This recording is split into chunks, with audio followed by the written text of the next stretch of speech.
Hello, everyone. This is Scratch and Jack, your host for the Amazing Skilled Modelers Sunday Hangout.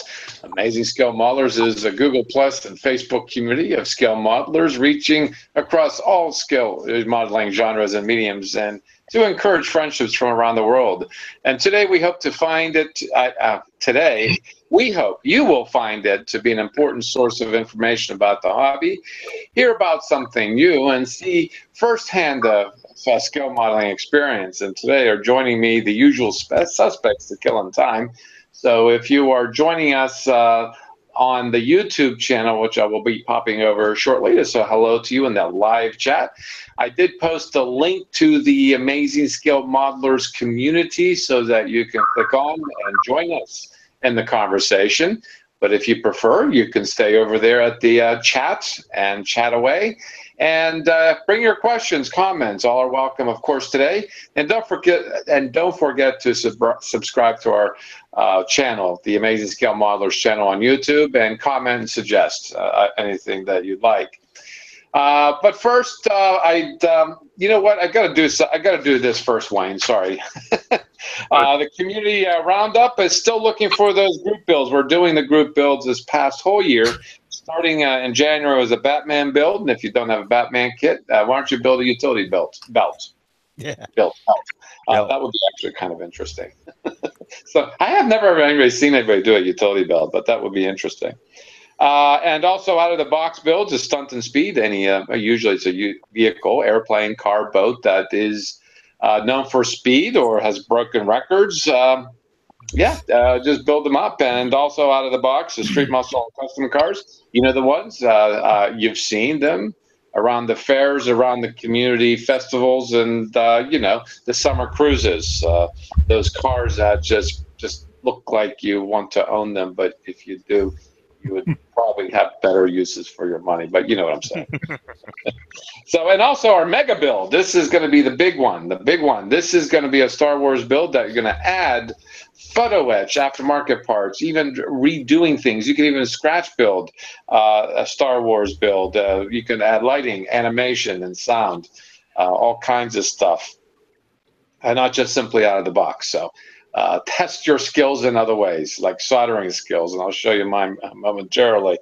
And also for November 24th, that is a Friday, 8 a.m. Eastern, it'll be the 5th annual 48-hour Hangout kickoff, and it's an opportunity for all the members to join us to say hello to each other, talk about what they're doing, as well as about the meaning of life.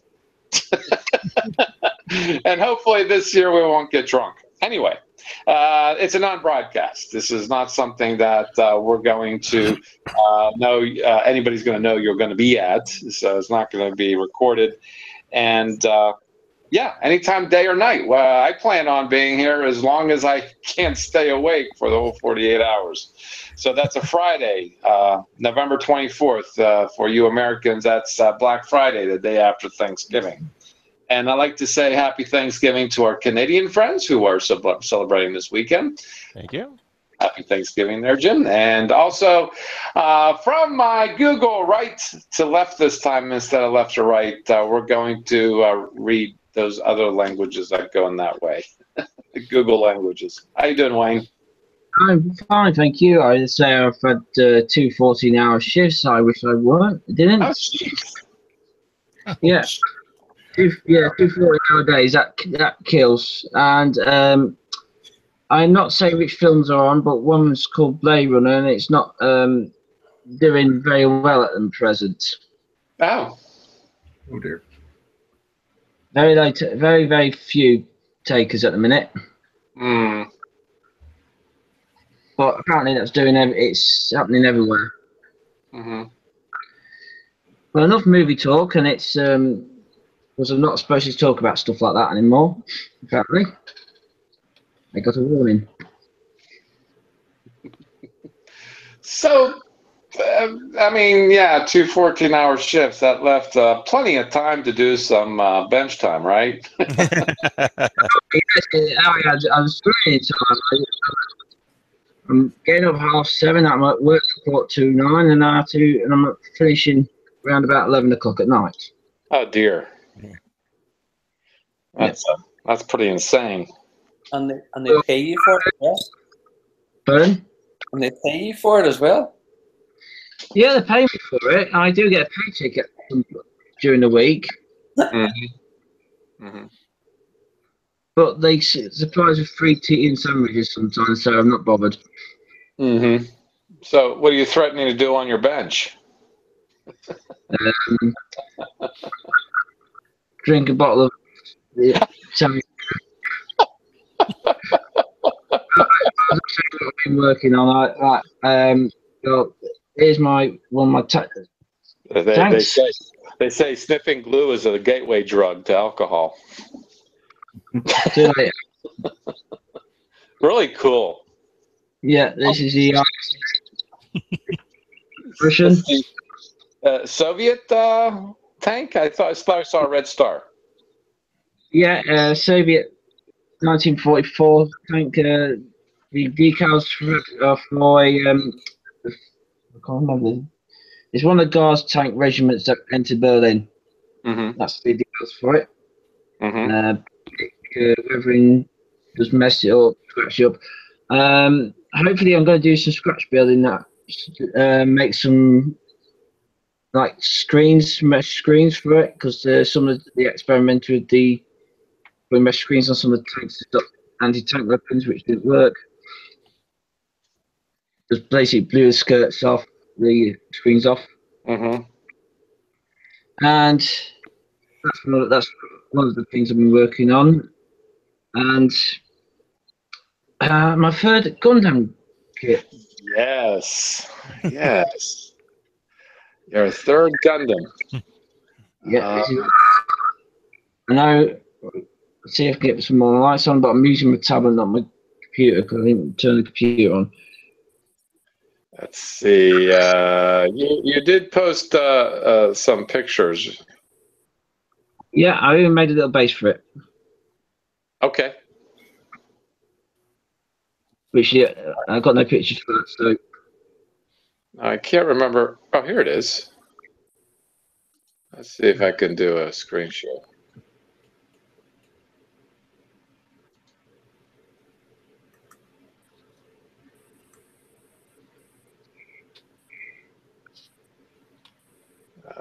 Okay. Okay. And somebody sent me a message, and that's what I'm reading. All right, there we go.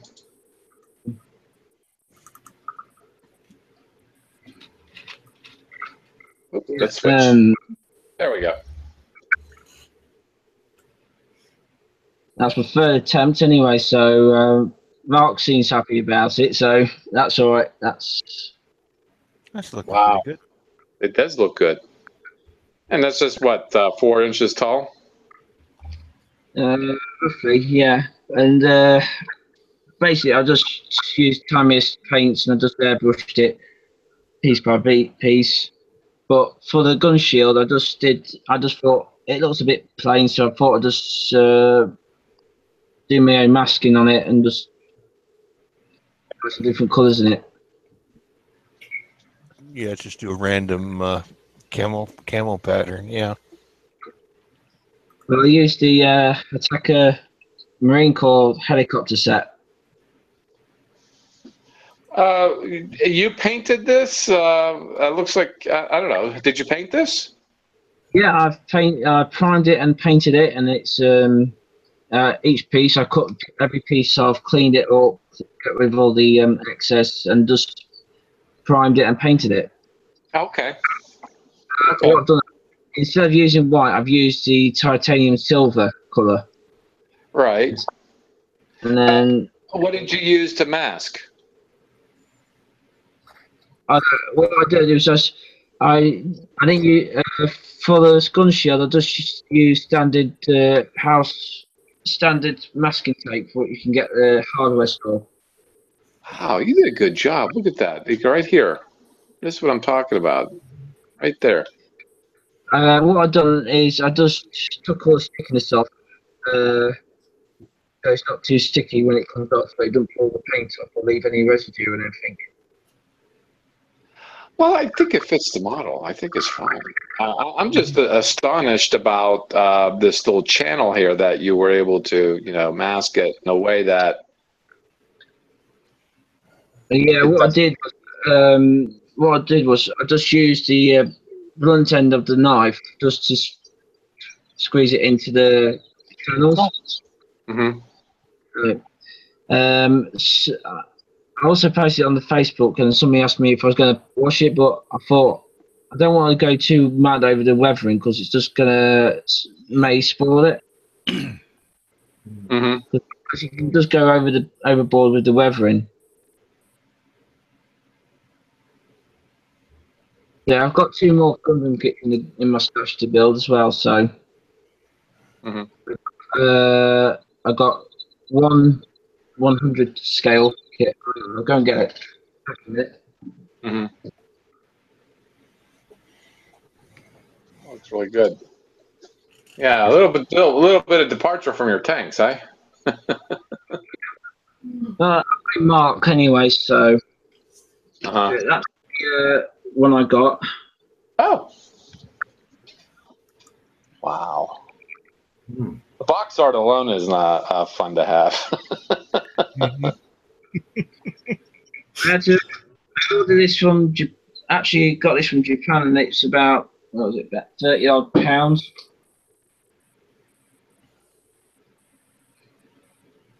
Yeah.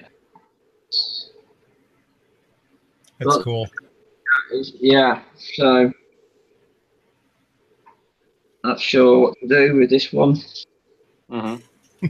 We've got my swear jar is going to be filled again,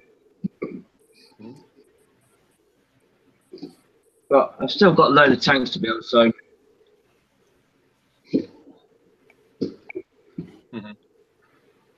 I got my annual jaunt to Telford this year in November. So probably my wallet's going to be empty again. Yeah, I can feel your pain, brother. I've still got stuff from last Telford show to build. Yeah, I've still got that Patriot missile launcher to dig out and build. I sure hope NSA is not listening. Yeah. That sounded very incriminating. Well, gee, you've worked 2 14-hour shifts, so I think it's time that you earned your rest. Yeah. I was saying I got just one more thing. Next Sunday, I'm at a show in Newark. We're doing a model show at the Lincoln IPMS group I'm with. Uh-huh. So we're doing a show with the Nottingham branch. We're just hosting a showing at Newark. So if anybody's watching and wants to drop by. Oh yeah, absolutely. Absolutely drop by. Yeah, I mean, Randall did that yesterday on Across the Pond. I don't know if you had a chance to see the rerun. Bits of it, so not yet, not the full show. Yeah, so I've got to catch up on that. And there's just there's no Wi-Fi at all. It's like in a dead zone. Yeah. Yeah. Well, try it. I mean, you did one successfully. You went to an aviation museum. I think it was the Royal Air Force Museum at Hendon. Yeah, that was last year. But this is like in the middle of nowhere, so there's no cell phone. There's very little cell phone coverage. So I'm using one of the cell phone towers to get use my internet data on my phone. Okay. I'm going to the meeting tomorrow night to find out what job I'm being allocated to. Okay. Because it's my group running it, so I'll probably be allocated to keep the riffraff out. Keep the riffraff out, did you say? Yeah, I'm getting rid of drunk, so that's me out the window. So. doing too good of a job, they're letting you in.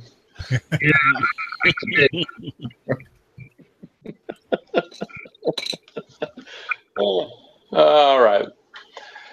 Somebody's got to go to work. Who is it that said they got to go to work besides you? You've already done your work there, Wayne. The other one on the other end. I'm retired, but I'm working tomorrow. All right, thanks, Wayne, for stopping by and let us know what's been going on. Yeah, I'll just let you know I'm alive, and I'll probably be there for the 48-hour hangout. Cause yeah. We're gonna test your mettle on that one. We're gonna see how long you can stay awake. I once stayed up till 3 o'clock in the morning, and I did a 12-hour shift. But that's when we're starting.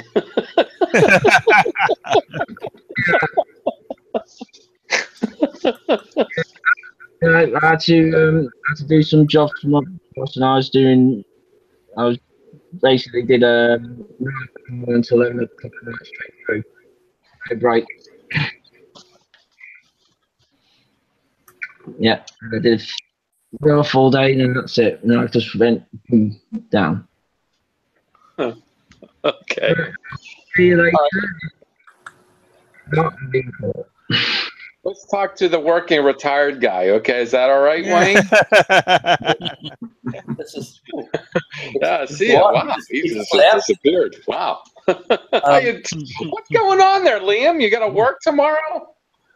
Well, I'm doing some agency work. I do a day here and there, standing in, because they still haven't replaced me. I'm irreplaceable.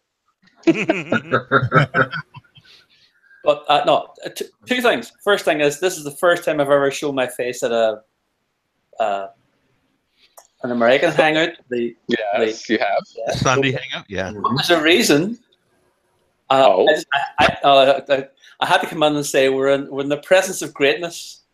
Oh yeah, we'll get to him. I mean, we're gonna have him go last. That's the end of the 2-hour show we're gonna have today. He's gonna talk about that last. You want to hear that? I drawing people's dreams and models. You know. I had to pop in because I won't get chatting to him for a while. I had to pop in and say, "Very well done, Randall." And, thank you. And as my wife has reminded me, she suggested you take the lifeboat first, not me. Oh, right. I could have sworn it was you to persuaded me to take the lifeboat. Karen saw the picture and said, "Into that." Then I think Kathy echoed it, and I was the third person that said, "You have to take that to Dublin." No, I have an early start tomorrow, so I just wanted to come in and say, very, very well done. 2 first place and 2 commended, was it? 2 first, 1 second, and two commended. No, I just wanted to say very, very well done. Very high standard of competition. Thank you. I keep saying it. You're a fantastic modeler.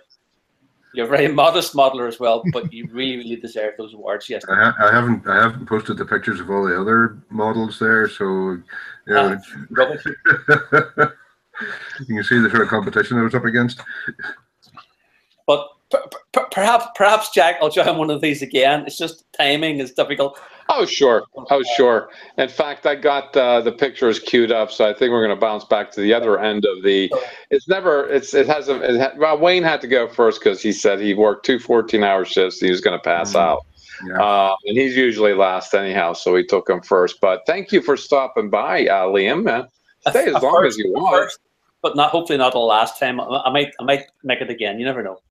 Well, of course. It's a little different vibration at Sundays. You've seen us on the replays. It's a little different. I'm not in the garage for a change. We're going to talk about technique as far as that goes on this show, and on this particular screen share, the technique I want to ask Randall is what technique did you use to bribe someone to build this? Was it cash? Was it by check? Was it by you? Well, I did wave lots of euros around. Such a small little model, and you got a first place. Amazing, amazing. I have to be amazed at that myself, to be honest. And well, oh yeah, thanks Liam, thanks Karen for persuading me to take the lifeboat. It was kind of last minute decision, thinking, yeah, what the heck, throw it in there. Well, I didn't throw it in. I set it in gently. I didn't want to. Yeah, let's go back. Oops. Sorry. Okay. I wanted to do this. Okay, you have the astronaut on a tether too, incidentally. Yeah. Just a bit of copper wire that came with the kit. Yeah. But they actually supplied too much. If Ed White had been on the end of the tether as long as they had intended, they might never have got him back in again. So I had to wrap up quite a bit of it there in that green, like a bag thing that I'm pointing at the screen. Nobody else can see what I'm pointing at. just above the hat. You can just about see sort of a green bag shaped thing just above the hatch there. That reflects the real bag that White kept his tether in until he needed it. That's the bit there, yeah. Mm-hmm. A few scratch built things. I was told by one of the judges that he appreciated the photo etch in the cockpit. I put in a photo etch harness, but only anchored it at one end and bent the other ends to make it look as if it was floating in free fall. Ah. I don't know, can you zoom in that picture? No, it can't zoom in any more than. Oh, all right. A few extra scratch built, like the EVA camera that's just behind the hatch there on the instrument service module. Things like that. I impressed somebody. Again, it was one of those things. I had space in the box, and I thought, "What the heck? I'll put it in." Wow. Like I might get a laugh. I just think that's pretty funny. It was just happenstance that you won then. Yeah. Mm-hmm. Yeah. Okay. And you've got commended.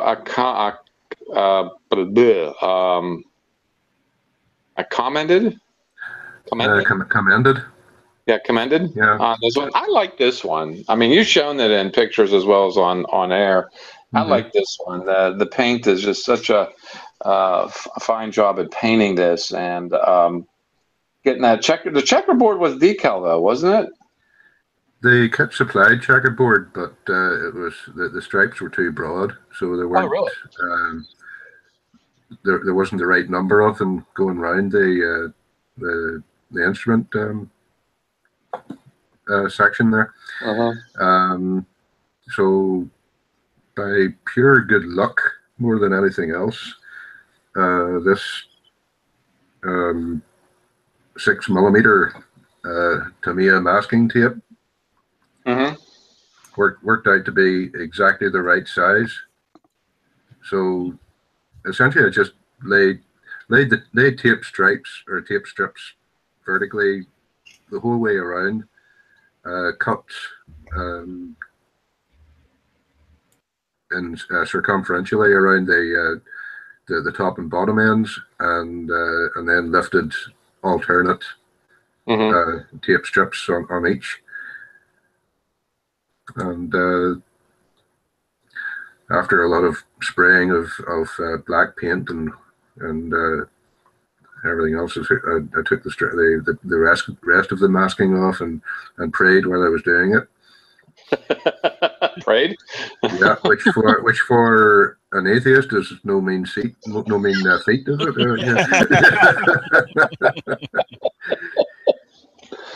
Okay, and what else? And then here's the lifeboat. Yeah, I really should have taken my polarizing filter with me. It's my kit, and I was too scared to take it out of the clear sides of the box off to get a better photograph. Wow. But, Wow. The tricky part with that was painting the sides of the superstructure. I had a choice of either building it and then painting it, which would have involved tons of masking tape in some very awkward places, or I painted it first and then tried to build it without spoiling the paint on the corners, and it doesn't fit that well to begin with. So it was a lot of very careful sanding, application of glue with a very fine brush, and a lot more of that praying thing.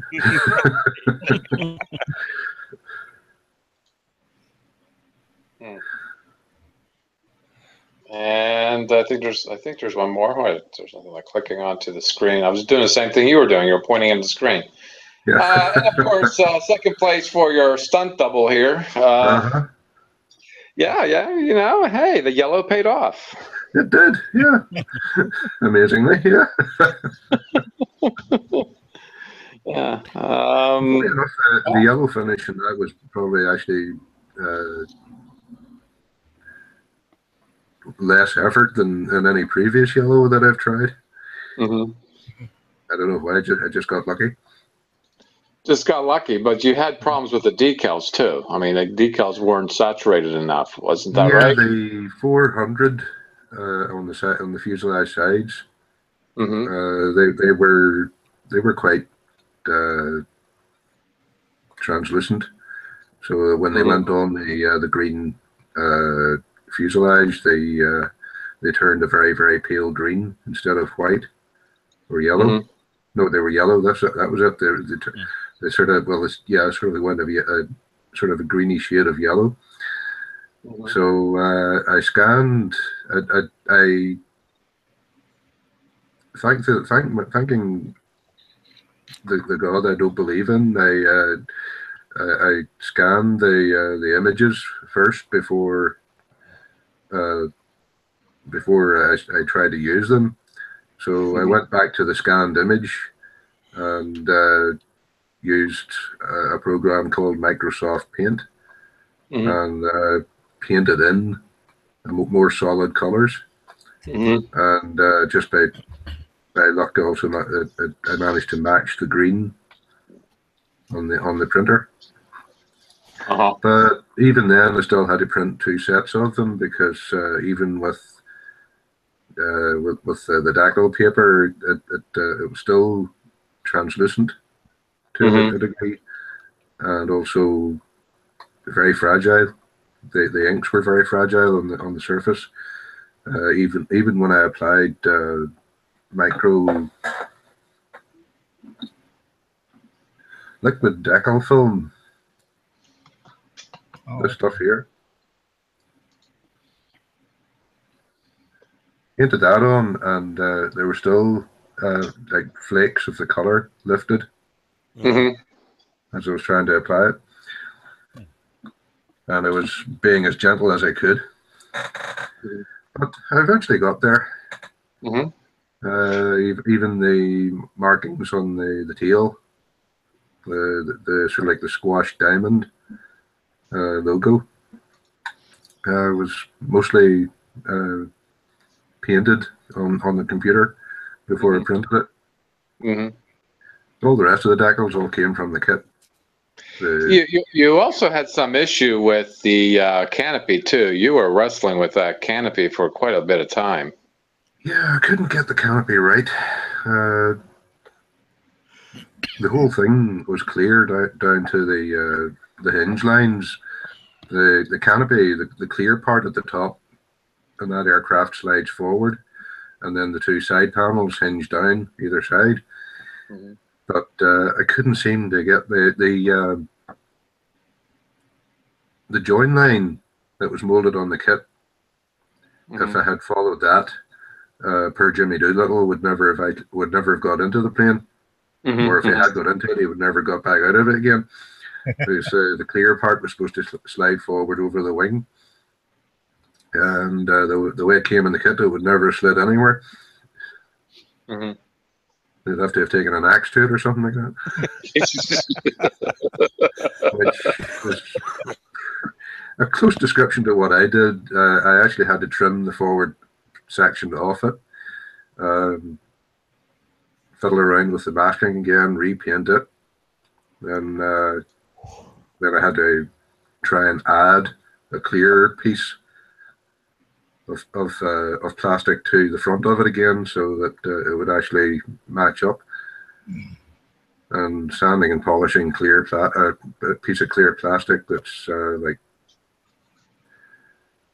5 millimeter square is a lot of fun. No.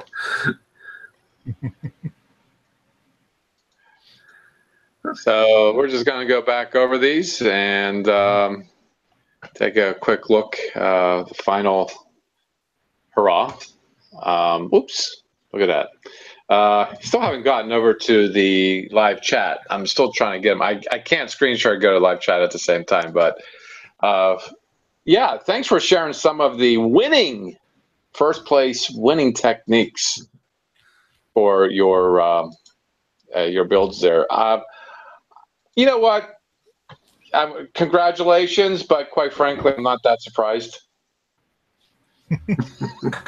I am. You are an amazing modeler. You don't know it yet, but you certainly are. And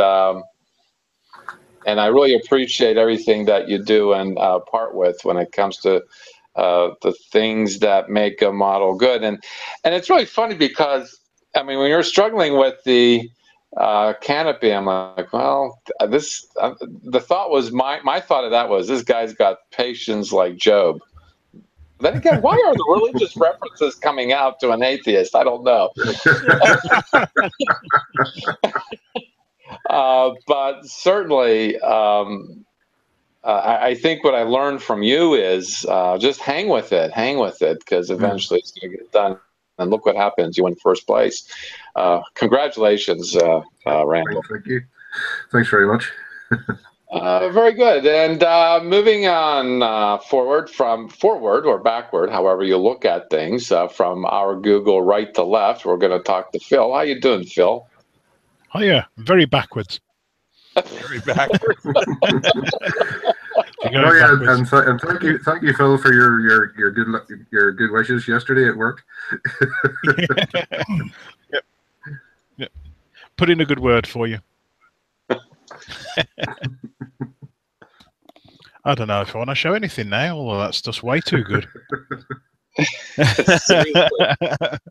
Nah, no, please show it. Well, I've been working back on the Merkava this afternoon, finishing it off because I do need to get it ready for the Telford show. When we were putting it in a club group build, I'll get it off the shelf. Watch me break it all to bits now. There we go. I was just finishing up the. There were lots of little details, such as the. If you notice on the back there, I don't know if I can point it out. The hawsers, the metal cables, which are actually this string they give you. Men gives you this sort of like a nylon string, which has to be have the ends glued on and then painted at cable, which was interesting. I used Tamiya rubber black as the base, and then dry brushed over with the Vallejo steel. But I don't know. You can see it because I then had to put these the identification. Can you see that? I'll point to it there. There we go. And That. Hebrew letters, yeah. And they're actually like soft metal.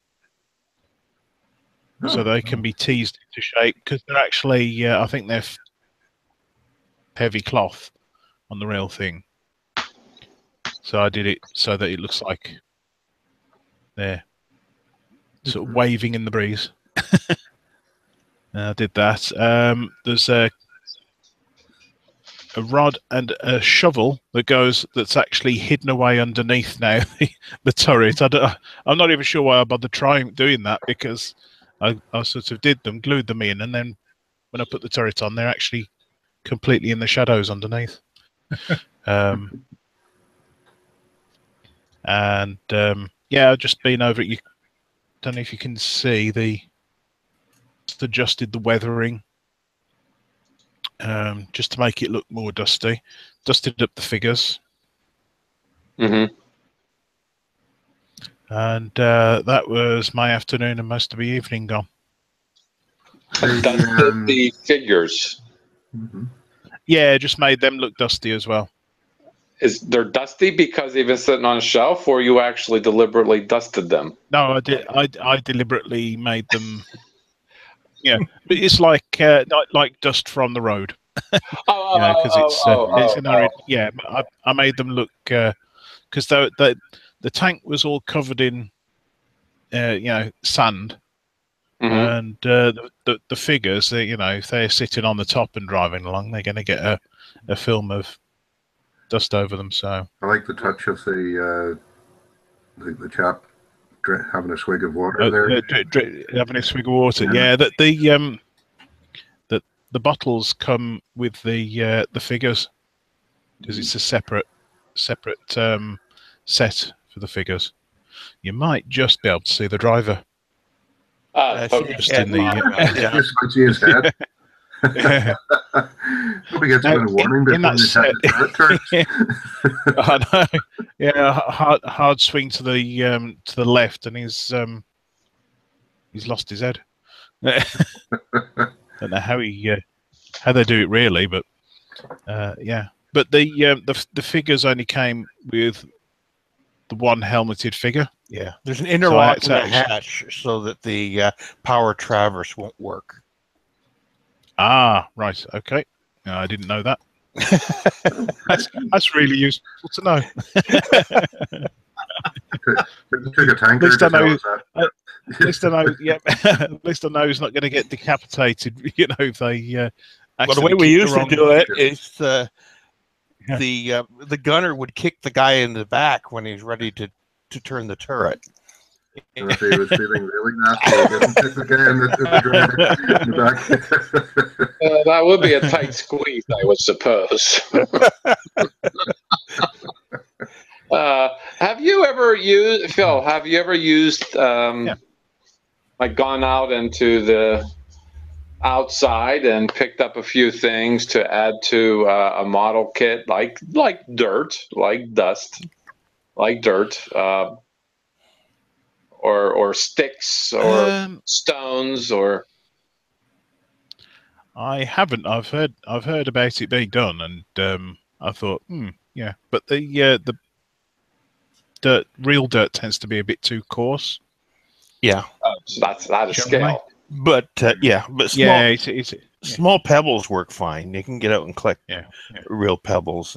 Yeah, because I've done that. I've collected real pebbles and washed them. I do use cat litter for gravel. Yep. Oh, really? Not used, of course. Just fresh. You use a clumping version of the cat litter? Yeah. It's. Hang on, I've got some. It's what I used for the rubble field around Thunderbird 2. Mm-hmm. I don't know if you can see that. Ah, yes. Yeah. And you got all sorts of shapes and sizes there, and and you can give it a light spray as well to change the colour. Do you have a variation? Yes, we do. Yes, we do. Gee. Yeah, she's the one that provided the aerial for. Ah, yes, Yes. the whisker. The cat whisker for the aerial. Yeah. I'll tell you what, it started to curl over. I may have to replace that with something that's because it's just curling over at the end. So I think the cat has just heard you saying that and has now disappeared out the. She's made a run for it. Yeah. I reckon that's probably why she didn't stay in here with me. That's right. You did say that. I just totally forgot about that. I didn't think of that. But you used even animal parts for your models. It's like, wow. And not forgetting use my wife's hair for rigging the U-boat as well. Yeah. Oh, really? Well, it was long enough, I guess. Yeah. Wow. I'm going to have to replace the rigging because one of the chaps at the club, I put it in on the table in one of the competitions, and he put his pen down next to it because he wasn't wearing his glasses. He picked up the submarine instead of the pen. Oh, yeah. So there went a couple of the rigging, the hairs at the back. So I have got some. Yeah, I have got some very fine fishing line. The Oshi.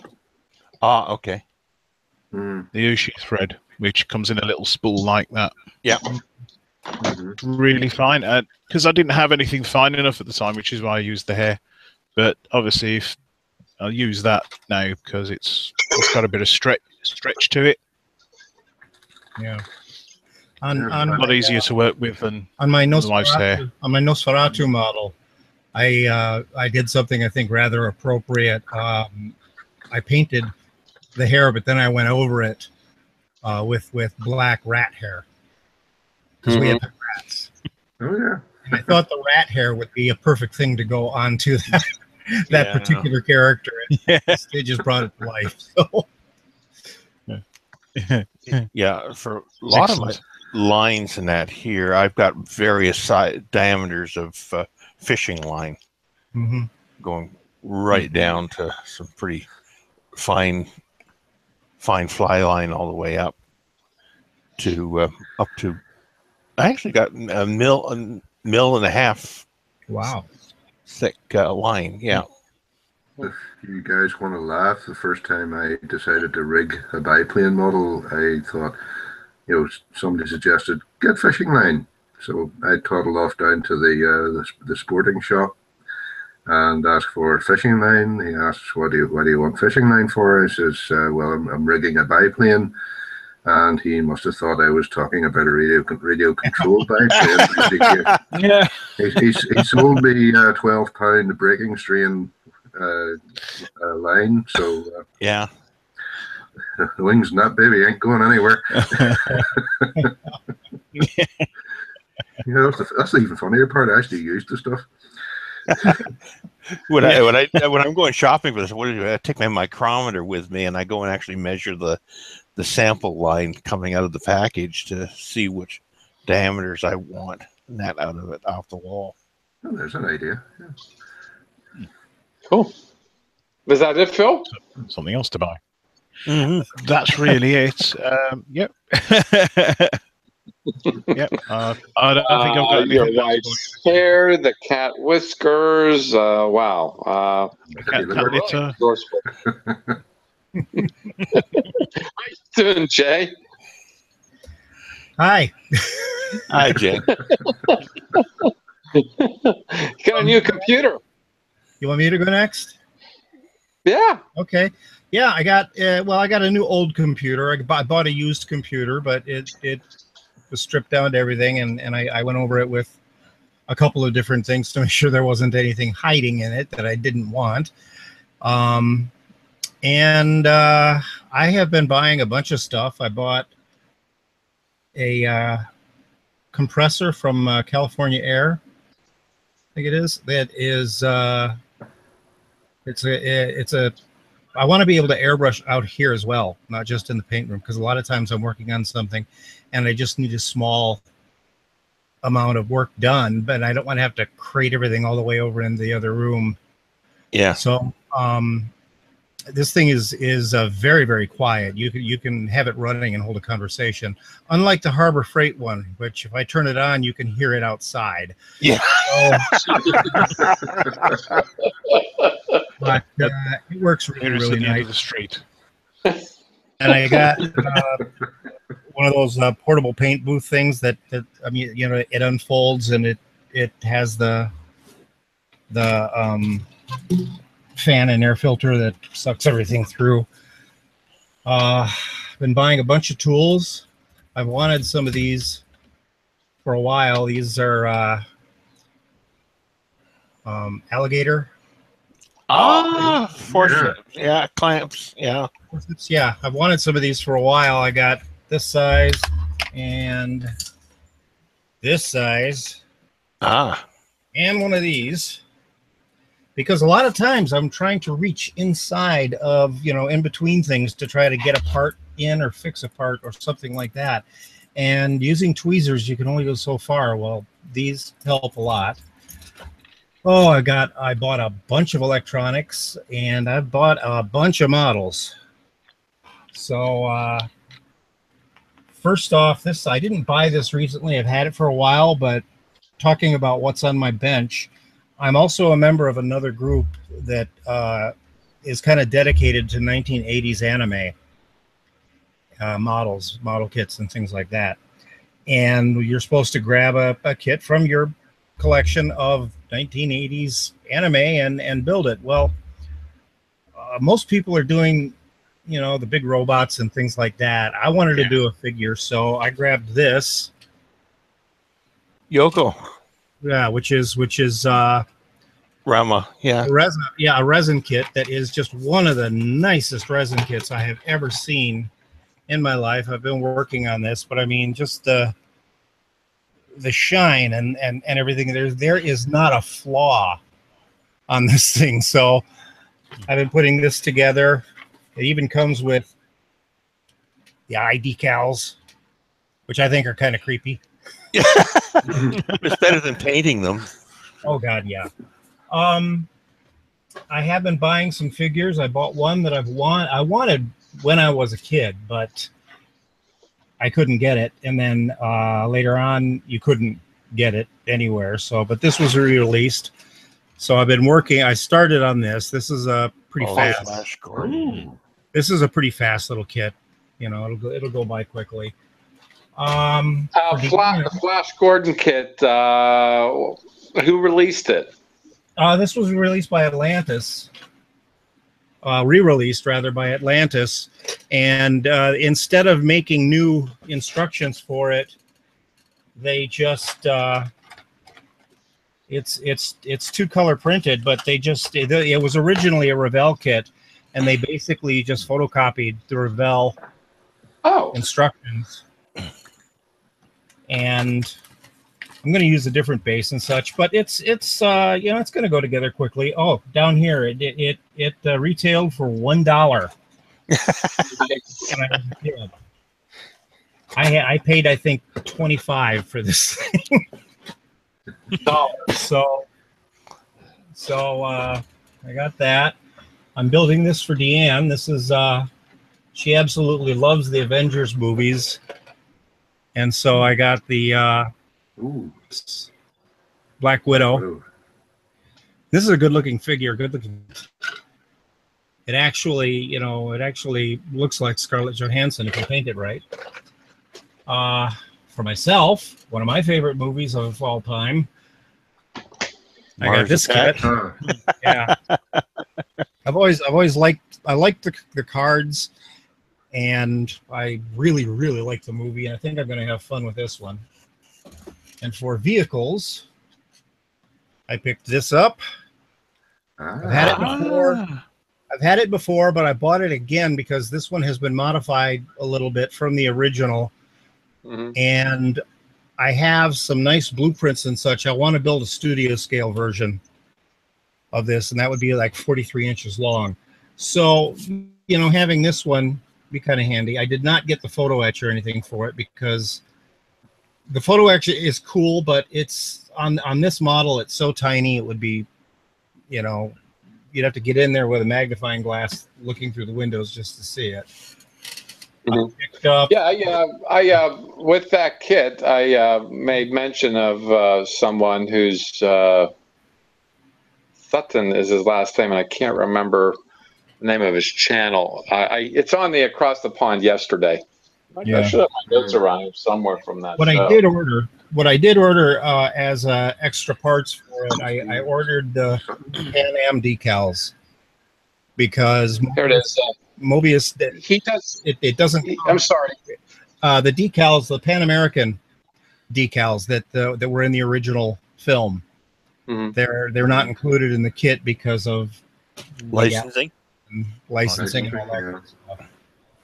I picked up the Moon Bus. Oh, yeah. I got the photo etch for it, and I have ordered. I haven't gotten them yet, but I ordered this thing right here. I always thought was a door. This thing right here. It's actually not. It's actually thrusters. Oh. Down, sideways, up, and there's one in the front and one in the back too. And Paragraphics makes a resin kit that is just those thrusters, and gives you instructions to cut it out and do everything. I picked up some electroluminescent sheet so that I can put that in the roof in the back and just have light coming down in the back, because this one's good. This one's going to be lighted. The Paragraphics kit also has new engines because these are not quite right.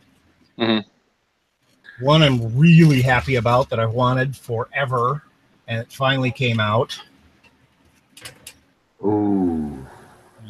I got the Proteus, I got the photo etch, and I got Lou's masking templates for it because I want this thing to come out looking right. And it's a beautiful kit. Lou has a couple of build videos on this. Lou Damaso from Aztec Dummy. Yeah. And let's see, did I get anything else for this? I think I just got the photo etch and the masks. I'm pretty sure that's all I got for that. Gee. For the Proteus. I wonder if Mobius is a publicly traded company. I'm going to buy some stock because you've been buying their stock. I'm not sure, but and then this model I got has been sitting in my hobby store for a while, and it was marked at $109, but they also had a little note on it saying negotiable. And I talked to them, and they sold it to me for $90 instead of $109. And that is this bugger right here. This is that Russian. It's the Vesta one, yeah. The Randal reissue, yeah. It's being issued by Randal Disney, but right on the box somewhere. Yeah, over here it says "Made in Russia." So, but this one is going to be a fun build. I think I'm going to do this one for the Star Wars build. Yeah, because the movie's coming out in December, and that was what our goal is, to try to get it done for the movie premiere. Well, it's not as complex a kit as. No, it's not. But if you're lighting it with fiber optic, it would be. I'm going to light it, but I don't know if I'm going to use fiber optic because I don't think there's any blinking lights on it unless you want the guns to look like they're firing, which I may do. But other than that, they're just lit windows, and you can just drill a hole and fill it with dental acrylic and have LED strip behind that, and it looks good. So I'm going to experiment a little bit and see, because I personally I can't see putting in 3 miles of fiber optic Might not. Well, the plastic, the walls of that thing, they're backed up by plastic walls as well. So you'll be drilling through quite a thickness of plastic. Just the dental acrylic filling that might not be quite enough, but short lengths of fiber optic. I might go that way too, with just small pieces of fiber optic, and then the LED strip inside. Yeah, I've done that before. I've done that before on kits, and it looks really nice. You don't have to have long bits. Just enough to get it at maybe an inch into the inside and flood the inside with a bunch of light. That's all. I really haven't. I haven't. I mean, I've opened the box. I've looked at the thing a little bit, but I really haven't, examined it heavily and everything yet to see, because as Jack has said many times in the past, the instructions are great, but if you're going to light the kit, the instructions away, because you can't follow the instructions and light at it the same time. You got to get in and do some manipulation and things like that. So yeah, I also experience. I think it's going to be fun. It's a big model, and I've been getting into big models lately. So the biggest problem I'm running into is finding room for things. So common, because I've got this. I've got all three 350 scale Enterprises. I've got that 18-inch Mobius, 18-inch diameter Mobius Jupiter 2. I've got the 39-inch Seaview. I've got a 24-inch Jupiter 2. That is you wouldn't think an extra 6 inches on top of that 18-inch model would make that much difference, but it makes a surprisingly large amount of difference when it comes to how big the damn thing actually is. Yeah. So, that one I'm building to look like the studio model, because it was molded off of one of the studio models, so it's pretty much exactly the right size and shape. So I'm gonna, that one is a very, very long-term project that I work on a little bit every once in a while when I feel like it. So, but I've got a lot of work ahead of me here. I'm looking forward to getting back into figure painting, because I've got those, and I've got some other ones, a lot of resin kits that I would like to get finished. Yeah, we expect a lot of show and tell this coming. I will be, and I'm also going to be starting a series of videos. I had a lot of people request that I do a series of videos on lighting a model, but starting from absolute scratch. Here's a battery, here's a light bulb.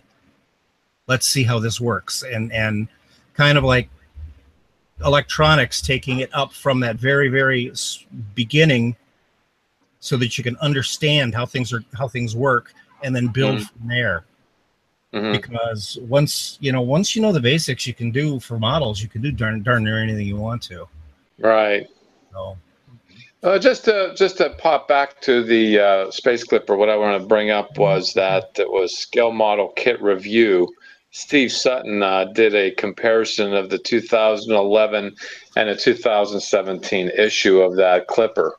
Yeah, it's actually very interesting. I don't normally get into that sort of video, but he did a good job in comparing the two as far as that is concerned. So I found my notes, basically.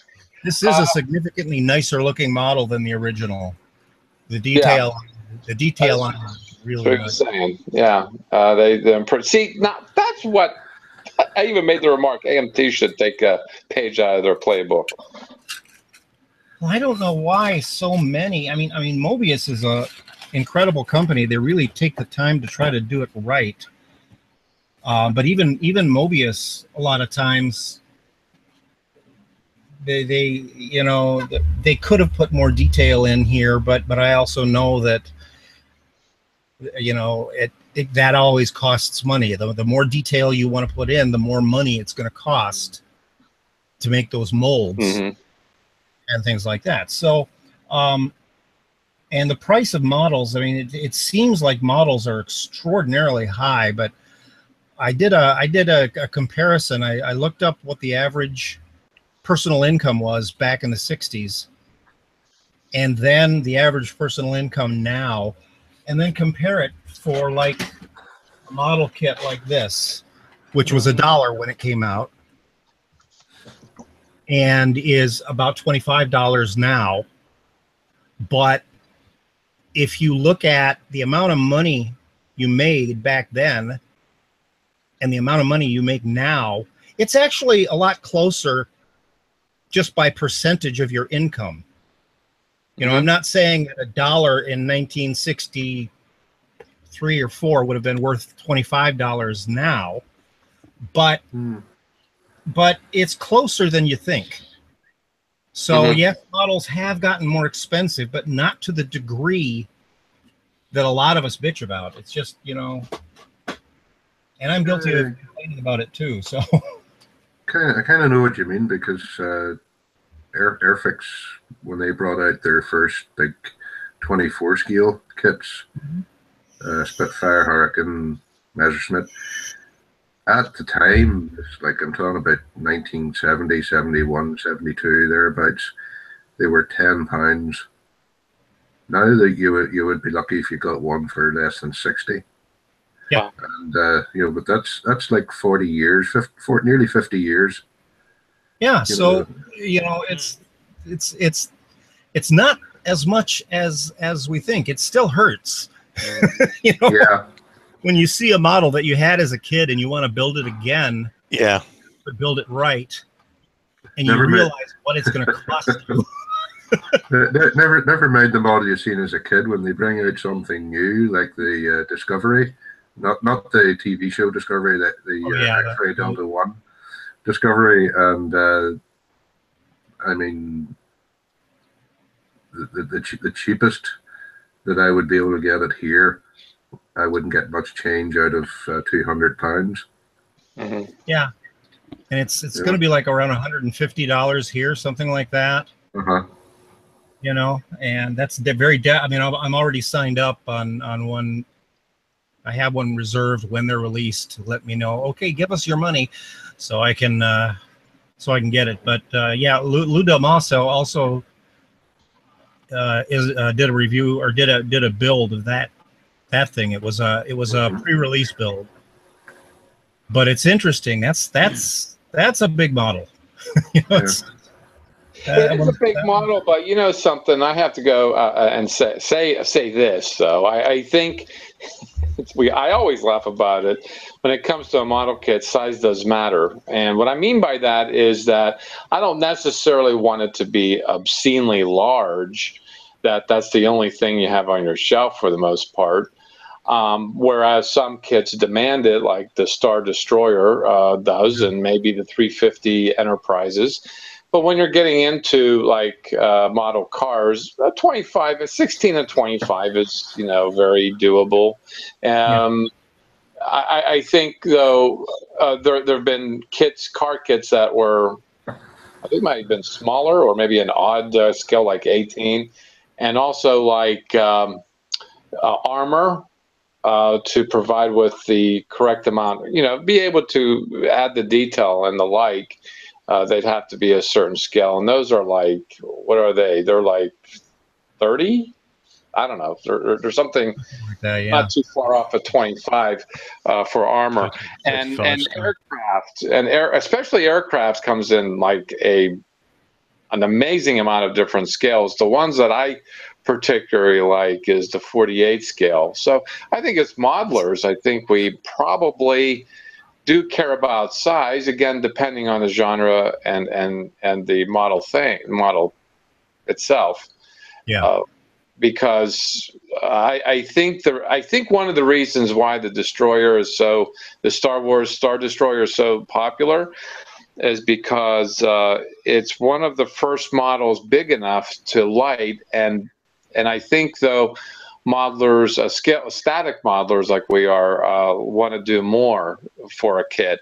And many model companies are accommodating lighting and accommodating modification and stuff like that. So, well, yeah, there are companies out there that's their business is, you know, extra detailing parts and accurizing parts for other people's kits. And that's some of the mainstream kit companies are actually starting to accommodate the aftermarket lighting guys. Yeah. One that springs to mind actually is the reboot movie, the JJ Prize, for the want of a better word, that Revell produced. They've molded it with open windows. You don't have to drill them all out, although you still have to drill out a few extra bits and pieces here and there. But they have gone out of their way to make lighting it that wee bit easier. Yeah.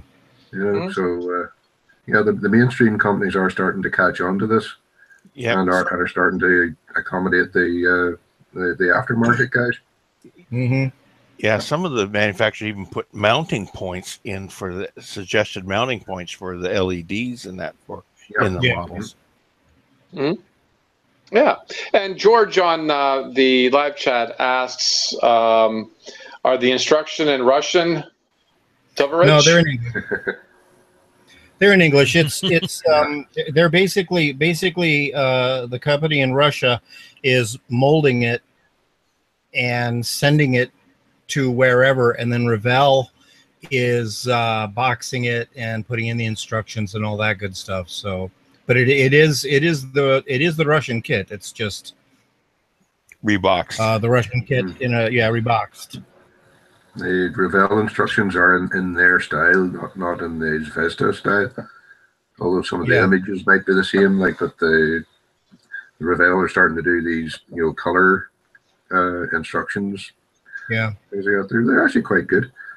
Yeah, they're also Revell, particularly when it comes to the Star Wars kits, they're painting them too. They're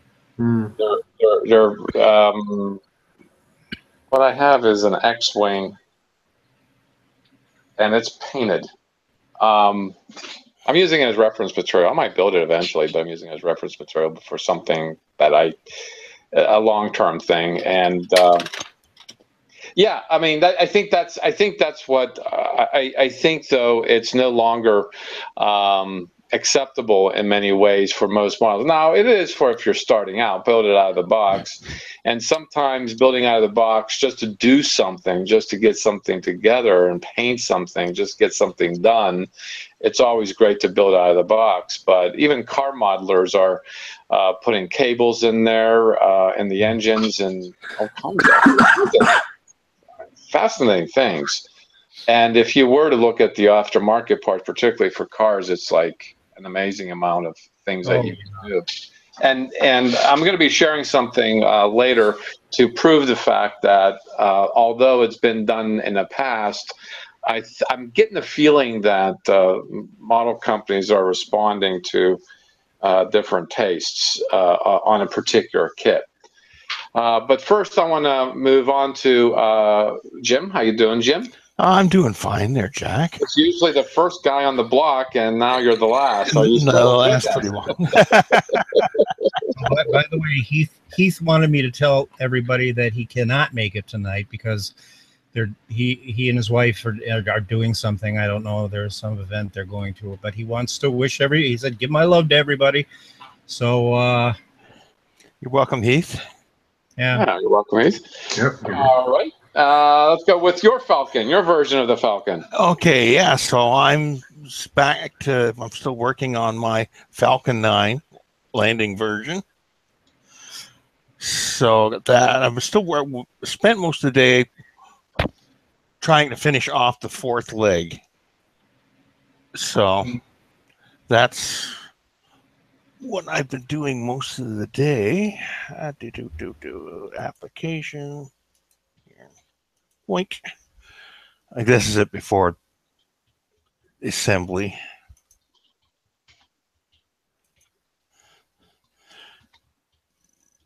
Parts are shaped here This is on the fourth piece.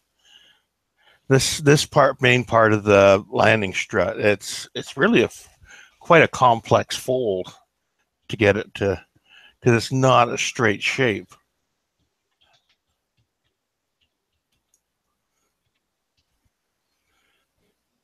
And again, sometimes you'd have to force things to get it into the right. It amazes me that for those people out there who may be watching and don't know that's paper that he's working with, and yeah, using this big clamp to hold.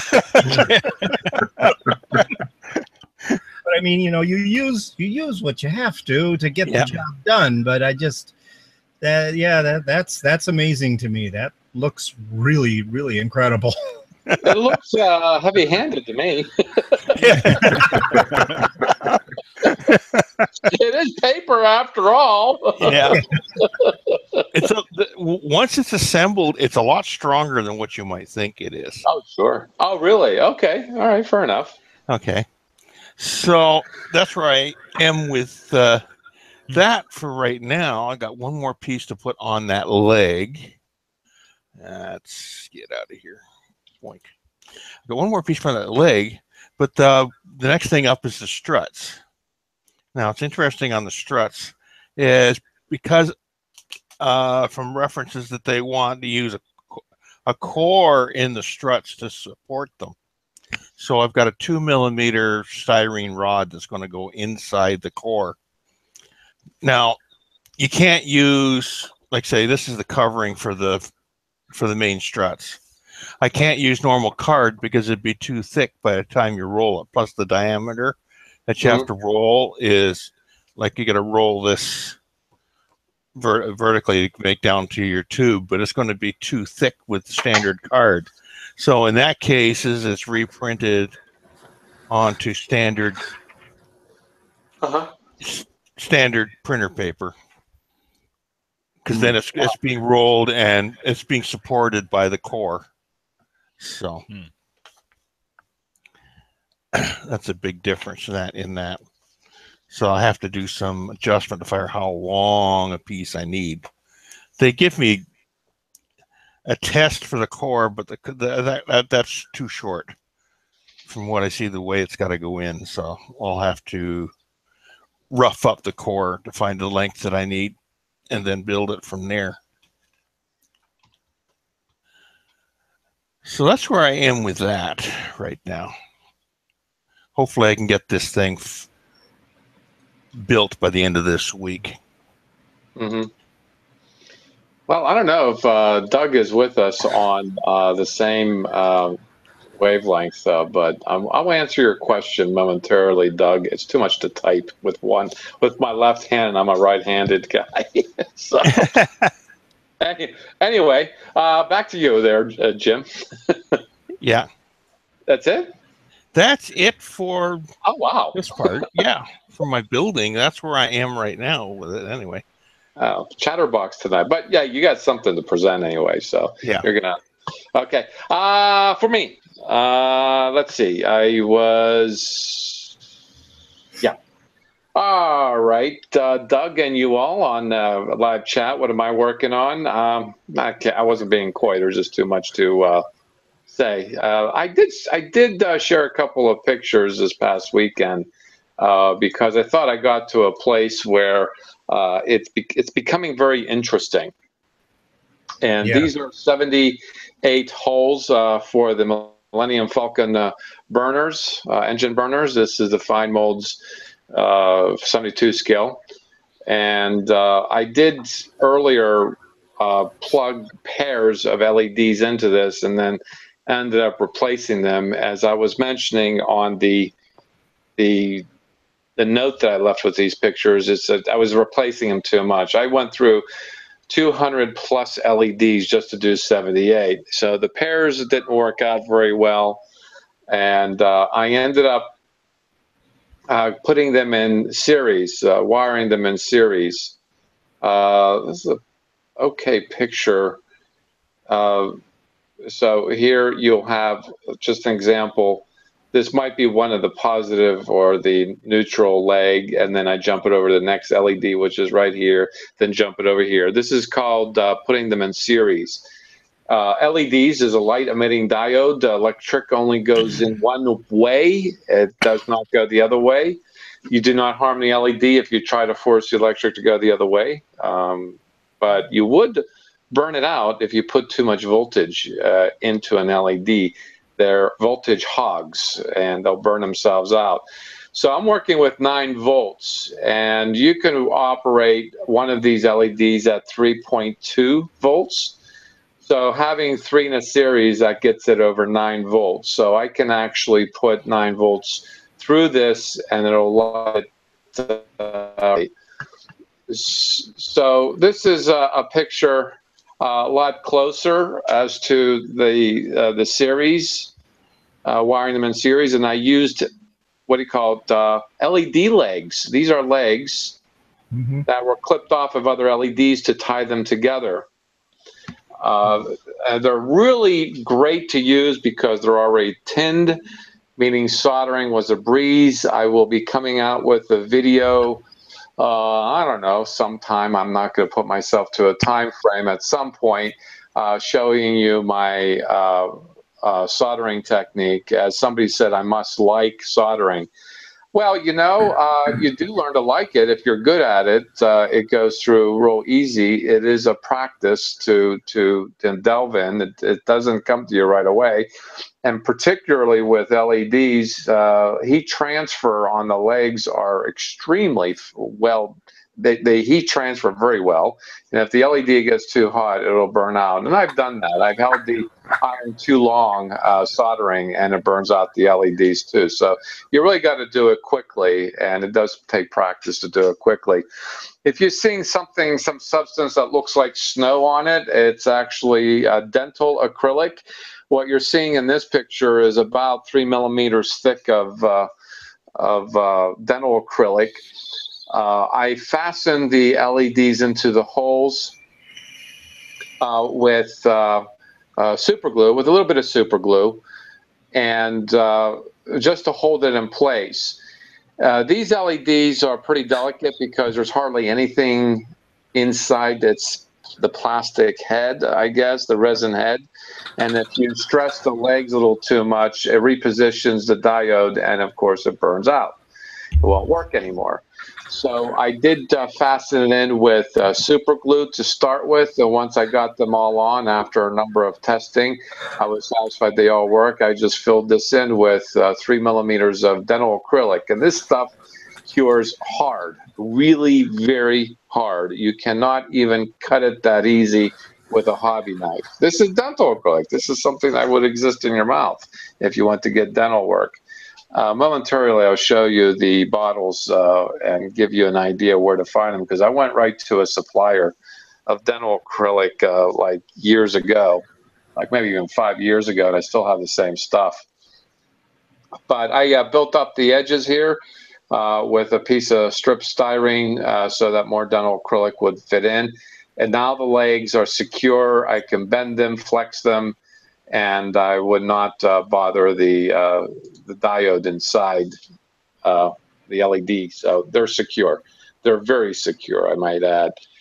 So right now, let's go back to my image. I had fixed a extension cord, like a power tool extension cord. I got a nick in it, and I cut it off, and I got a length of wire. And this is just the ground wire, and I pulled a few of these strands out, and I braided it to bridge together all the neutral ones, and what's left over are the positive legs. The black is just tulip. That's just t-shirt ink. It both insulates, electrically insulates, as well as light blocks. I only put a single, I just brushed it on, and didn't pay too close attention to any kind of neatness on that, but certainly it's functional.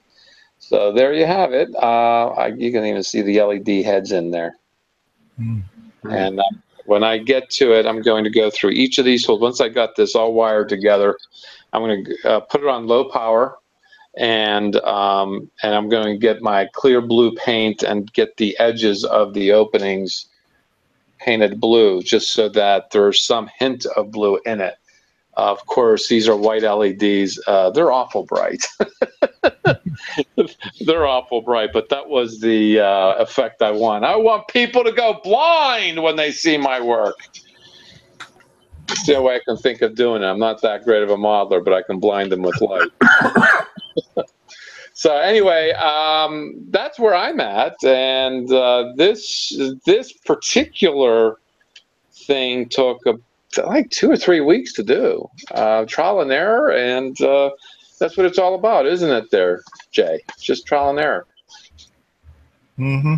Yeah, it's just delving into it. Yesterday on Across the Pond, we talked a bit extensively with Jamie. And he's lit already a 350 scale refit enterprise. Now he's doing the TOS. And I made the observation to him, and I said, it was just a matter of 2 years ago, you were asking questions left and right about how to do this. What do you think of it now? Was it that hard? He says, no, that's not that hard. Once you know the pieces and how they go together and practice, it's not that hard at all. Yeah. We used to, when when quoting a price to a client for a build, for example, and you knew that there was going to be some complex stuff in there, and you were going to have to experiment to make it work right. One of the things that you used to include on the invoice was label B time. And what MTB stood for was miss the boat. So basically you're trying to do this for a client, and but it doesn't always work the first time you try it. You got to figure out a way to make it work. So but I think that's half the fun sometimes is figuring out a way to make it work and having. Right. Yeah. Well, you get an idea, and then you just have to experiment to find out if you can make it work or how you can make it work. Mm-hmm. Well, sometimes you spend a lot of time figuring just the simplest things out. That once it's done, it's like, oh, gee, that was simple. Why didn't I think of that first? When I was a kid, my dad would ask me, go find the hammer again, bring it to me. I'm like, well, where is it? He says, it's going to be in the last place you're going to look. Which it always is. Yeah. And in modeling, that seems to be the mantra, at least my mantra. Also on YouTube, I'd like to start sharing some stuff with y'all that I've found. There's a couple of channels on, I don't know if I've published in public or not on the Amazing Scale Modelers. I got to check. But there's a number of subscriptions that I have on a variety of subjects.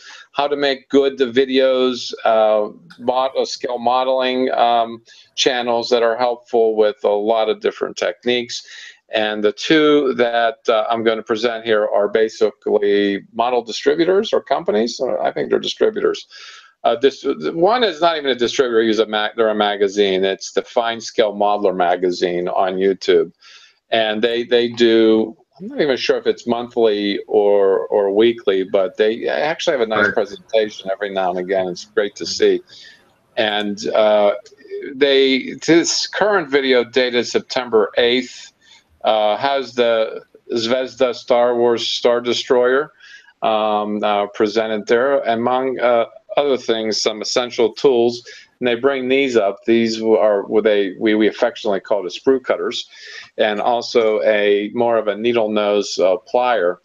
And this is Crescent makes this. Their tools that they were showing look just like this, except the label that's on it. I bought this at Home Depot. I thought, oh, sprue cutters at Home Depot. I bought them in the electronics section and a hand tools section at Home Depot, and I think this pair cost me about $10. I don't know if I overpaid or not, but I wasn't going to debate it. But I've got to tell you, while working with what I just showed you, These two tools were indispensable, and I can't tell you what I did without them. I have no idea, because without these tools, I'd probably still be working on that. Because I have a pair of needle nose, side cutting needle nose pliers that are pretty clumsy, but this is so much better because of the nice little pointy end to it. I can pick up the cut off legs with this. Because, you know, I keep my nails trim. I don't feel like scratching my workbench. This really well. So go over to the Fine Scale Modeler magazine, and one of the kits that they have presented here is, okay, share everybody. Okay, what happened? Am I there? Got T38. T28, yes. I even got a little blurb off of the Wikipedia. North American Aviation T-28 Trojan, piston engine military trainer craft. They even did this world in the Vietnam War, and from what I understand is that was in service until 1987. Yeah. Boy, what a handsome little airplane this was for such a long time. This is I found on the images, the filleted, I guess a filleted picture of the box art of the Kitty Hawk reissue of this 32 scale. You see, now if they did a 48, I just might do it, but 32 actually makes it a pretty big model kit. And I also found a picture on Wikipedia of it in flight. So you see a little man in there. You see what kind of an airplane it was. It was a pretty small airplane. And when I saw this picture, I actually thought of you, Randall. Maybe this should be your next one. Yeah, I think so. There's not enough yellow on it. What's that? There's not enough yellow on it. Oh, there is a yellow on there, though. There's a yellow one, yeah. I think the yellow one was used as maybe a target drone or something like that. The yellow's training. Training, yeah. Yeah. No yellow. I figure you probably graduate to red, but what's the difference? They're both translucent colors. Well, you'll have to paint the yellow first and then put the red on top. Yeah. Well, I do have a couple of kits in the stash. Both by Revell, both of the same aircraft, but at different scales. The Cadet biplane trainer that was used in, I think, during the war by both the U.S. Navy and U.S. Army. No, I don't have the box handy, but yeah, marking options in it are for an all-over yellow aircraft. That would be fun.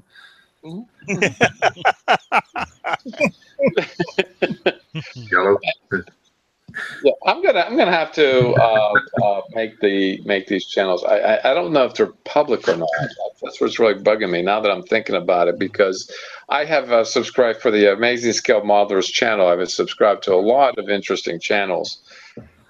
So round two for you. We all know who round two is. AMT, Lindbergh, MPC. They're all under round two. They're a distributor, I guess. For their segment for October, they're doing showing off some Johnny Lightning dioramas. There are Hollywood Halloween themed ones. So you got some George Barris dioramas there, like the Dracula and the Munsters coach, and the like. And they got a couple kits that are also trending to them because it's a new re-release.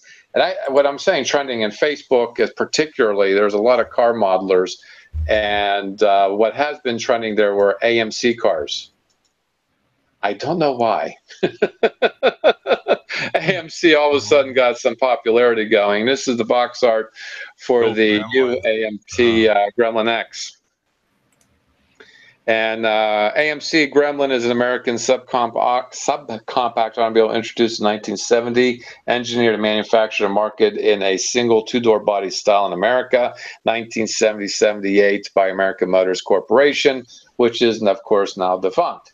So there's been a lot of people who have been, showing these builds off of. It was this and the Pacer. And I found even a Matador. Somebody even had a Matador, I think, which is actually kind of unusual. And in real life, this is what it looked like. Gosh, what an unsafe car. I look at that and think, boy, I just do not want tailgaters with this car. And it was in competition with these models. On the left, going from left to right, is the Gremlin 1971 Gremlin X. That's the model kit that we're seeing. The middle one and the green is a Ford Pinto Runabout, 1972. This was the car that was famously for exploding upon impact when somebody rear-ended it. Ford paid dearly for it, if I remember, but they're still in business and they no longer make the Pinto. And on the end there, in orange, is a Chevy Vega, Vega GT 1973. So these are all cars within their class. And what I'd like to see, I don't know if any of these model kits are available, but I would like to see these model kits available. I don't know. I just think it's an era during the oil embargo here in the United States, meaning that the Saudis decided to withhold and jack up the price of oil. Gasoline prices went from maybe about 37 cents. Help me out there, Jay. You know this. 37 cents a gallon to 60 cents a gallon, maybe even 90 cents a gallon. And in those days, doubling of gasoline prices, that would be like our current $3 going to $6. And that's the perspective you got to take. Yeah, I remember people saying things like, gas ever gets to $1 a gallon, I'll quit driving. It's like, yeah, sure you will. Yeah, right. But I remember some of the pumps and some of the stations were so old, they could not register a $1.10 charge. Yeah. So what they did was they put gas as 55 cents and then put a sign on it saying that the price of the gas is double what the pump says. Yeah. That was, and there was all of a sudden a change in pumps that could actually accommodate that. But this was the American response to the Japanese cars who were even then were very good on gas, and these cars weren't exactly good on gas either. I think the Pinto had maybe 17, if I'm not mistaken, 17 miles to the gallon, which is like still kind of high. But then again, when you compare to the big V8 engines, which were like 8 miles to the gallon. Yeah. But still, my Trailblazer gets about 19 miles to the gallon, so that's just something. Right. But that was an American answer to the embargo. And I think it's a very interesting time in history for cars anyway. The Gremlin X is actually the kit is packaged. This is what they're responding to, is you can build it one of three ways: stock, street, or drag. Drag, that's a new one. They usually have a 2-in-1 kit. But a 3-in-1 kit. What's that? That's where you put it in a dress.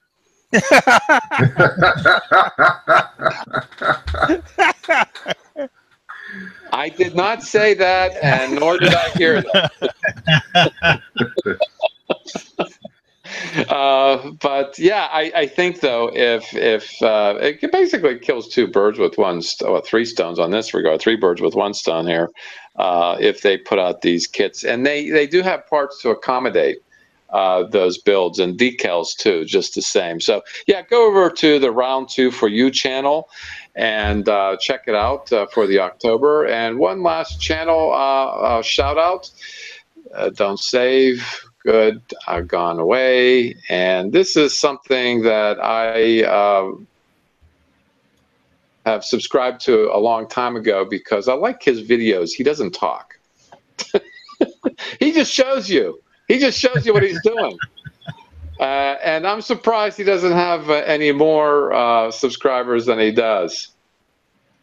If you're into Star Trek and model builds, he does modifications as well as he does scratch building. His latest is his Vulcan warp sled.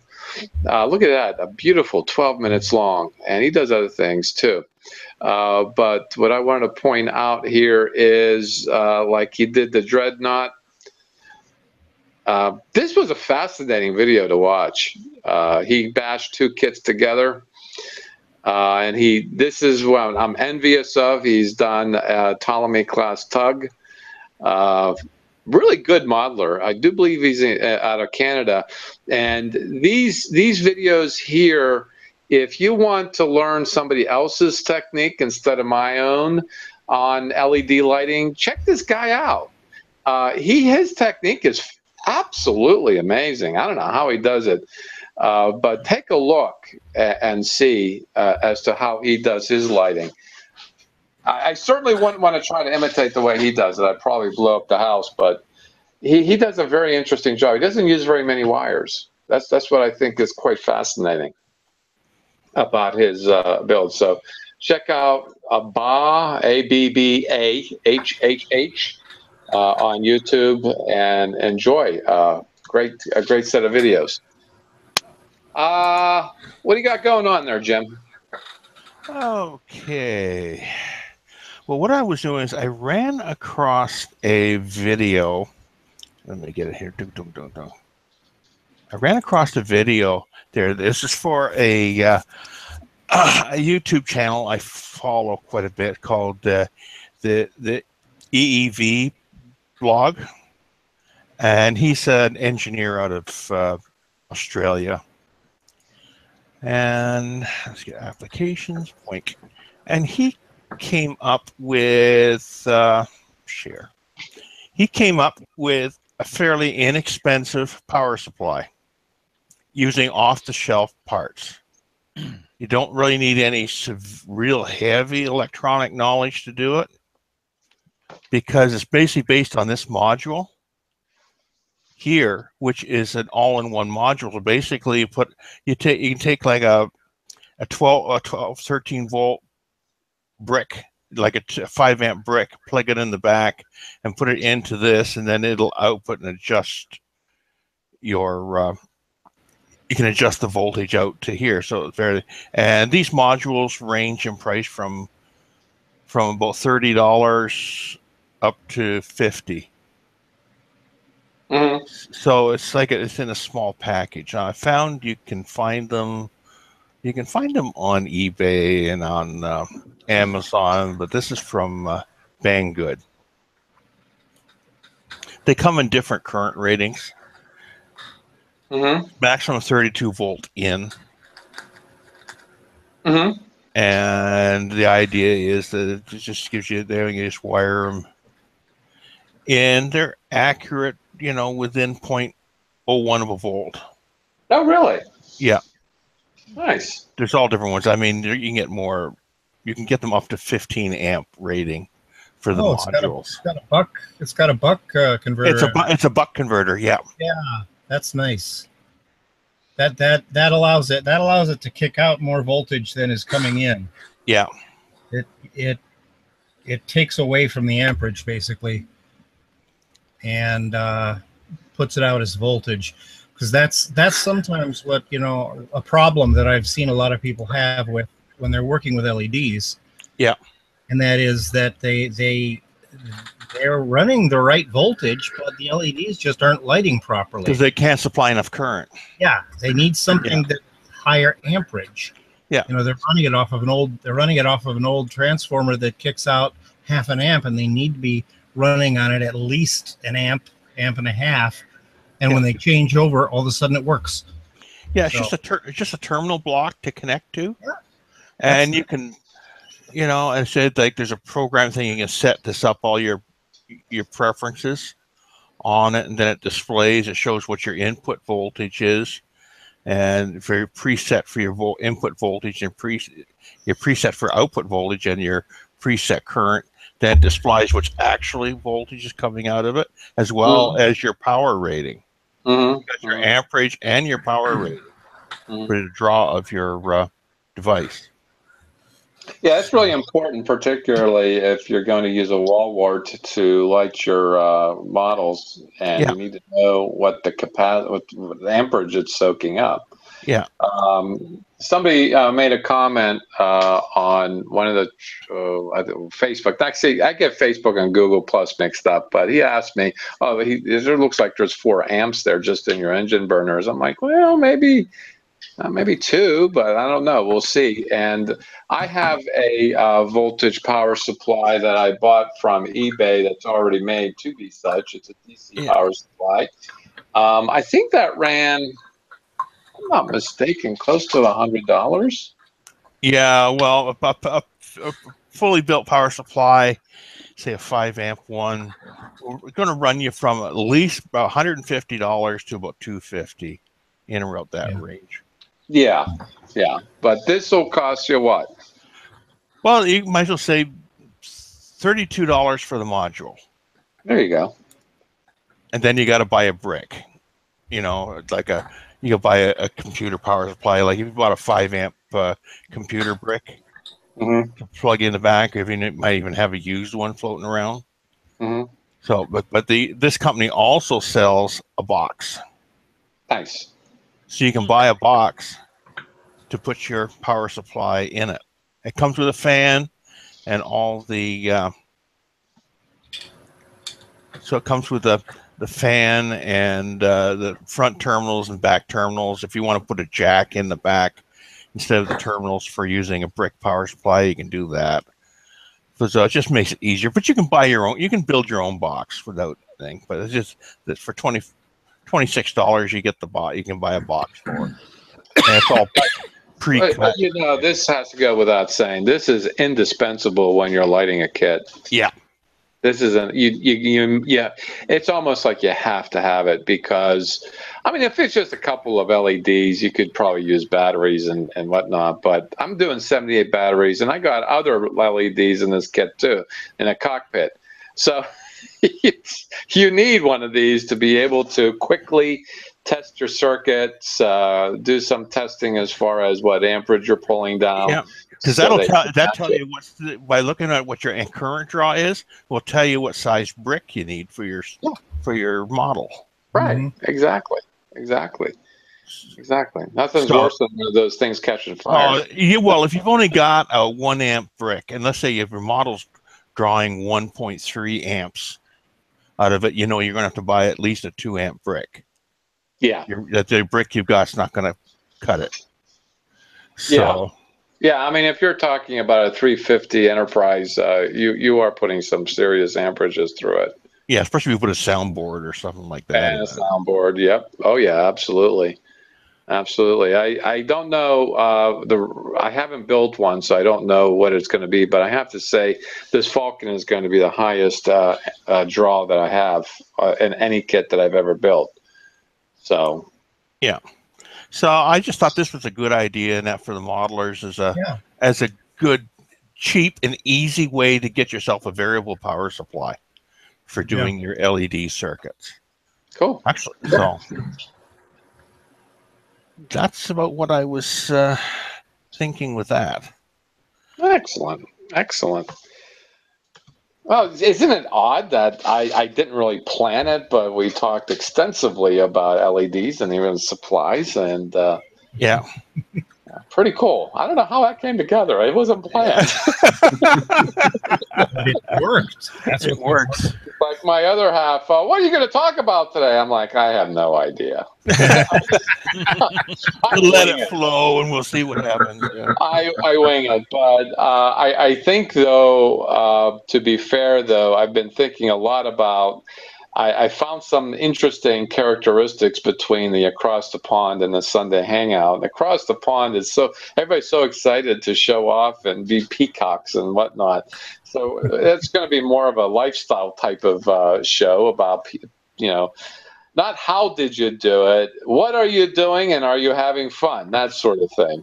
But here on a Sunday Hangout, we're going to talk a little more about how did you do that, and what technique did you use? So Thank you so much for your contribution there, Jim. You're welcome. And everybody else is on notice. You got to join the Sunday Hangout. Because I have to admit, though, I will do what I just did, take a look at other video channels and see what they're up to, and also what are new releases and the like, because that seems to be interesting to bring up too, and a little bit of history about like the trainer airplane. I didn't know they were using something from World War II that late, or a single engine prop engine. Anyway, yeah, that's what it's going to be. I think that just seems the natural evolution of things. And I'd like to thank you all for joining us. I think we murdered an hour and 45 minutes. I think that's okay. Yeah. I don't think we'll get arrested for it. But I have to say, though, a couple weeks ago when we did the Across the Pond, it was a mind-boggling 2.5 hours, and I don't know where it all went to. And it seemed to be very popular. It got a very big response, and this is where I got the ideas to talk about specific things. We'll see about your response if you're watching live, if you're watching as a rerun. Comment, like, please, subscribe, like, interact. Let me know what you want to see, what you want us to do. Anything short of being illegal. So I want to reiterate, I'm really looking forward to the 48-hour hangout starting on the 24th of November. That is a little more than a month away. That's Black Friday here in the States, the day after Thanksgiving. We start at 8 o'clock in the morning, and we run it for 48 hours. And I guarantee you, it won't run for 48 hours. It will probably be longer, only because modelers don't know how to count. And yeah, I expect you all to chime in and to say hello and see. It's not a non-broadcast, so your identity will be safe with us. What happens on a 48-hour hangout is forgotten on a 48-hour hangout. So usually because everyone's drunk. Well, this year I think I'm going to do that probably in the second day, not the first 12 hours. That was a mistake. I think I'll withhold the drinking till later. But anyway, yeah, I mean, most of the things that we do, we just chat about whatever, and we build models. And it's the only 48 hours that Randal accomplishes amazing things, because that's all he can do is model during a hangout. Yeah, it's a great excuse to stay away from the rest of the house. Yeah. For a long period of time, yes. Yeah. So I hope you all join us then, and I'd like to thank Liam for stopping by, and of course, poor Wayne. I hope you're resting peacefully now. And all of you watching on the live hangout, George. I don't know what to do without you. George, you're just a great guy for keeping the conversation going over there. Steve and the Scale Modeling Kit Reviews stopped by.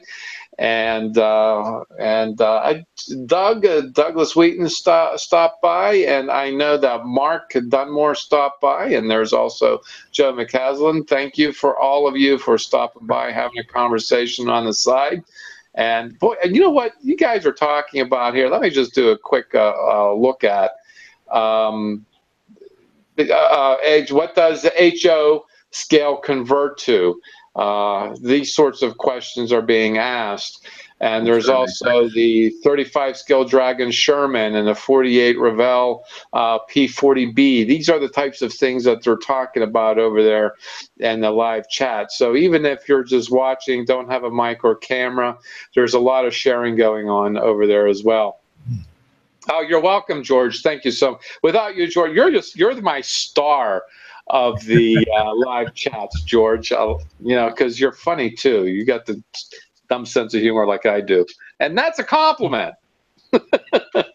Anyway, and all the members of the Amazing Scale Modelers groups, both on Facebook and on the Google Plus channel, keep on posting. Join.